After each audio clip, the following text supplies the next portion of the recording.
Hi, my name is Marc. I'm one of the co-founders of innopitch, a platform that is supposed to bring together startups with corporations and investors. And I'm very happy again to have an exciting guest with us today.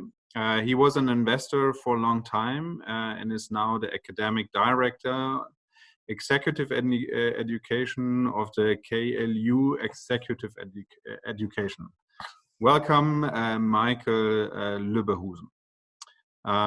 Please take your time and introduce yourself, and then we start the discussion. Well, yes. Hi, everybody. My name is Michael Luebbehusen, and as Marc said, I'm working for the Executive Education at KU Logistics University in Hamburg's nice harbor city. I joined KLU just 3 months ago, and I spent most of my time in the venture capital industry. It's about more than 20 years now, and I started actually as a physicist in R&D, and finally, by chance, I discovered the venture capital industry for me, and then about 20 years ago, I founded my own business, which was a seed investment company. And I was following this path more or less for the last 20 years, and I had leading position as general manager and managing director in several venture capital companies, in pure VC companies, as well as in corporate venture capital companies. And I was focusing during this time on sustainable technology and deep tech. And finally, at the end of my career, I'm very happy to have the chance to lead the executive education at KLU, because one of my experiences from the last 20 years is that a huge factor in success is having the right management team at the right time, at the right spot. And this is actually what we brought to executive education. Thank you. Before we discuss a bit how you are changing or what your plans are for the executive education, I would like to leverage on your experience that you have as an investor. How do you see the current times during Corona and after Corona from an investor perspective? Is it still a good time to invest now, and will it be an even better time afterwards, or what is your thoughts about it?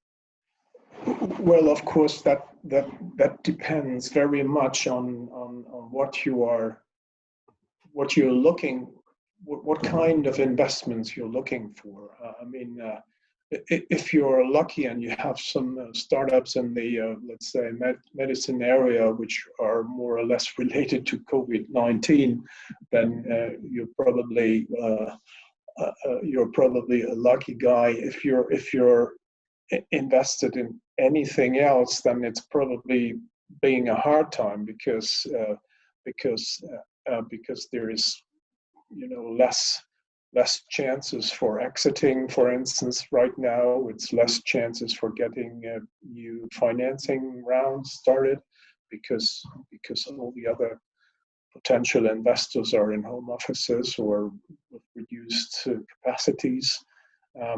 So it's going to be tough for startup companies to survive this period if they are short in money. So on the other hand, in Germany, you can use all those nice tools like Kurzarbeit and other opportunities to stretch your liquidity in the company. So actually, it's tough, but it's not unusual. If I'm looking back into my career, we had lots of periods like this. Maybe some of you are still remembering the breakdown of the new market, the burst section, which completely collapsed around the 2000. We had the passenger jets flying into the Twin Towers. We had the catastrophe of the blast of the atomic reactor in the Ukraine, and all those kinds of things. We had lots of crises and things going on, and so this always happens, and you know, it's hard to foresee, but all of those crises have affected startup companies, so that's not a really new scenario. And however, it's going to be tough, and a good advice would be in this time to watch your liquidity, and as an entrepreneur, to watch your liquidity and stay safe and healthy to be ready when the whole thing restarts again. But you are still positive. That is good. Oh, yeah, absolutely. Yes, you know, we will overcome this crisis. I hope it will not last that long, as like the financial crisis, for instance. So I think this is the very first time consumers are affected or part of the crisis. But my guess would be that all the consumers are keen on, you know, going back on the streets and in the city and buy stuff and you know, spending money. And this will come back very soon. Maybe in the summer, or maybe a little bit later, but it will come back. And I think this will restart, and all the supply chains and logistic processes will restart, and I think it will be recovering quickly. That is good. That is very positive to know. So now, with the experience that you have, and you mentioned already supply chain. Today, you work for in the education sector to make supply chain managers become better leaders. So is your experience helping you on shaping this new, it's not a new company, but helping you to shape this company to become better? And do you also see that you need to adapt to the current challenges?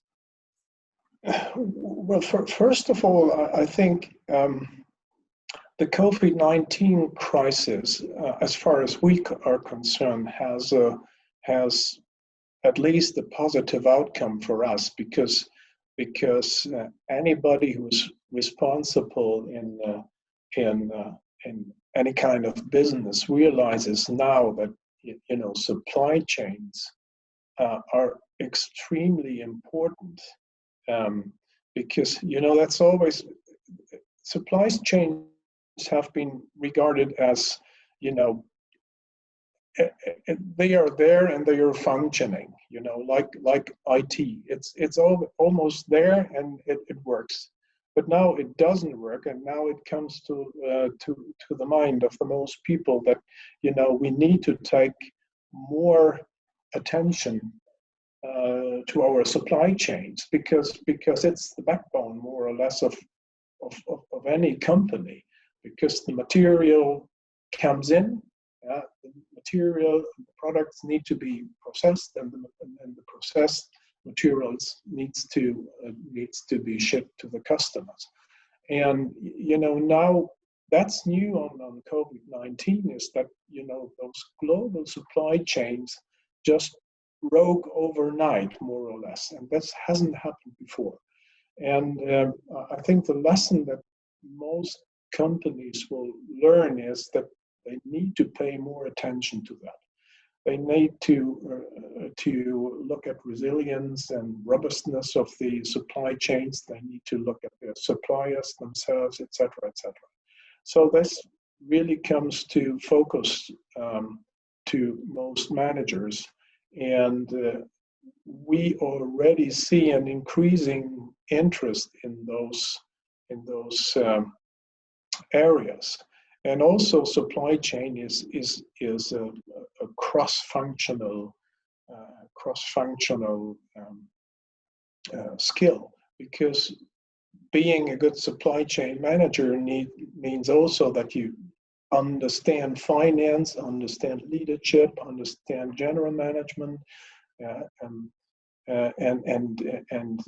understand digitalization and all those kinds of things. And this is mostly learned in practice, by learning by doing. But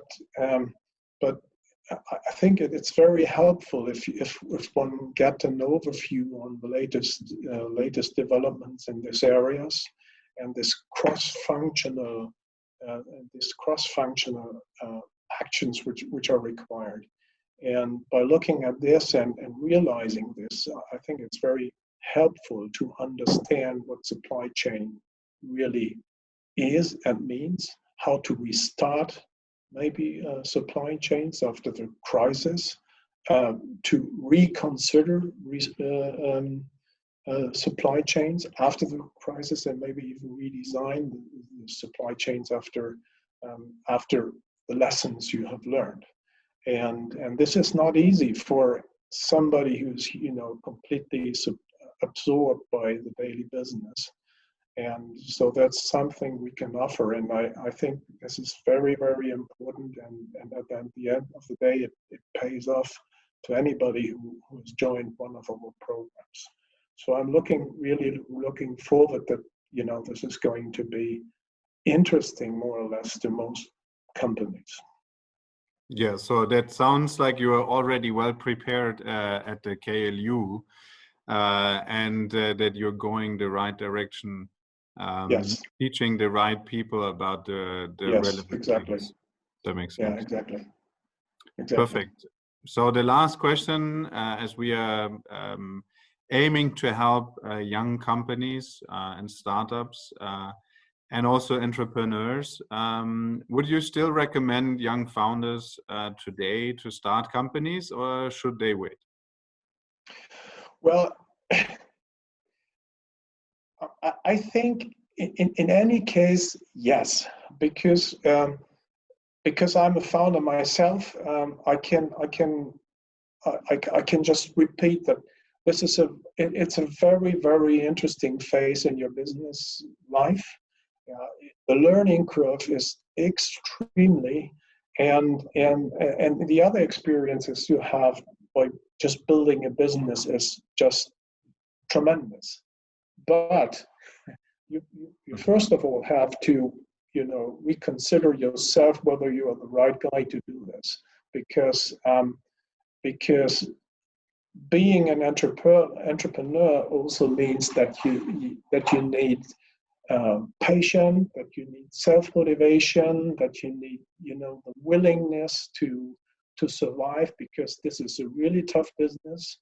And being an entrepreneur is not self-fulfilling promises. You really have to work hard, and if you're ready to do this, and if you're ready to spend a part of your time, really hard working and with lots of cobblestones and hindrances, then I would say yes, do this, because it will be paying off more or less later. But if you don't feel comfortable with the situation, then you're better off if you don't do this. So you need to be the right guy, and you need to have the right team to do that. Yeah. If this is set, then yes, go for it. Absolutely. Says the former entrepreneur and investor and current academic director, Executive Education of the KLU Executive Education, Michael Luebbehusen. Thank you very much for your time, and looking forward to see you anytime in the future, also in real. Yes, will be a pleasure. Thank you very much. Goodbye. Thank you. Bye.